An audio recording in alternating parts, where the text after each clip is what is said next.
నమస్కారాలు. నా పేరు లాస్యశ్రీ. నేను 8వ తరగతి చదువుతున్నాను. మా పాఠశాల పేరు లిటిల్ మైన్స్ ఇంగ్లీష్ మీడియం ఉన్నత పాఠశాల.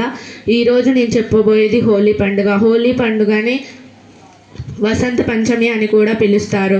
హోలీ పండుగ ఫాల్గుణ మాసంలో మార్చి నెల పౌర్ణమి నాడు జరుపుకుంటారు. హోలీ పండుగ అంటే అగ్ని లేదా అగ్నితో పూనితమైనది అని అర్థం.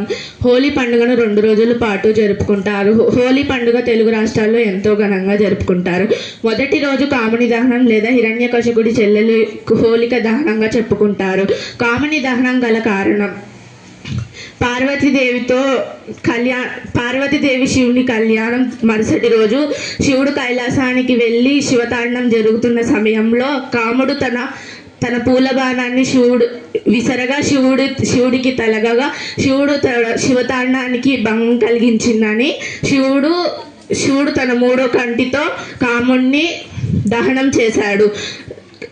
కాముడి యొక్క భార్య రతిదేవి శివుణ్ణి ప్రార్థించగా